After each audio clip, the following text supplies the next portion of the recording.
చేనేత కార్మికుల న్యాయమైన డిమాండ్లను పరిష్కరించుకుంటే పిఠాపురం నుంచి ఉద్యమాన్ని ప్రారంభిస్తామని ఆల్ ఇండియా వీవర్స్ ఫెడరేషన్ జాతీయ అధ్యక్షులు పప్పు దుర్గా రమేష్ కూటమి ప్రభుత్వాన్ని హెచ్చరించారు. చేనేత కార్మికుల సమస్యల పరిష్కారం కోరుతూ వీవర్స్ ఫెడరేషన్ చేనేత సహకార సంఘాల జేఏసీ ఆధ్వర్యంలో చేపట్టిన ఆమరణ నిరాహార దీక్షను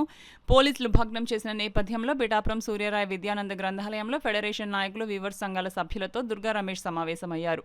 భవిష్యత్ కార్యాచరణపై చర్చించారు. అనంతరం ఏర్పాటు చేసిన మీడియా సమావేశంలో పప్పు దుర్గా రమేష్ మాట్లాడుతూ ప్రశ్నించడానికే పార్టీ పెట్టానని చెప్పుకున్న ఉప ముఖ్యమంత్రి పవన్ కళ్యాణ్ ఆయన నియోజకవర్గంలో మాత్రం ఎవరూ ప్రశ్నించకూడదని, నిరసనలు ధర్నాలు చేపట్టకూడదంటూ పోలీసులను పంపడం చిత్రవిచిత్రంగా ఉందని, పిఠాపురంలో భారత రాజ్యాంగం అమలు కాదా అని ప్రశ్నించారు. సమావేశంలో ఏపీ చేనేత సహకార సంఘాల జేఏసీ కన్వీనర్ అల్లక రాజు, లివరీ సంఘాల ఫెడరేషన్ చైర్మన్ దొంతంశెట్టి సత్యప్రకాష్ తదితరులు పాల్గొన్నారు. 2018 తర్వాత సహకార సంఘాలకి ఆగిపోయిన ఎన్నికలు ఏవైతే ఉన్నాయో అవి జరిపిస్తే మా కమిటీల ద్వారా సహకార సంఘాలు మేము పరిపాలించుకుంటాం, మా సమస్యలు ప్రభుత్వం దృష్టికి అధికారుల దృష్టికి ప్రత్యక్షంగా మాట్లాడుకునే అవకాశం మాకు వస్తుందని చెప్పి ఎన్నికలు నిర్వహించాలని చెప్పి మూడో డిమాండ్గా,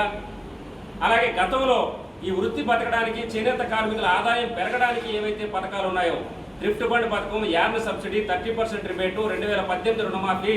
పావలా వడ్డీ రుణ పథకం, మార్కెటింగ్ ఇన్సెంటివ్, ఈ పథకాలను పునరుద్ధరించాలని చెప్పి మరొక డిమాండ్గా,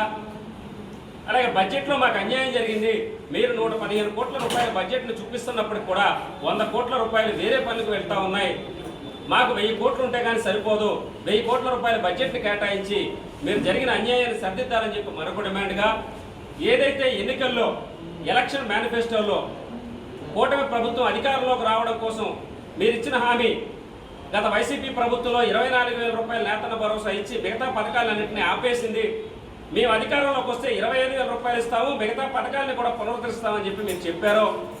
ఆ 25,000 రూపాయల నేతన్న భరోసా అమలు చేసి మీరు ఆగస్టు 7, 2025వ తారీఖున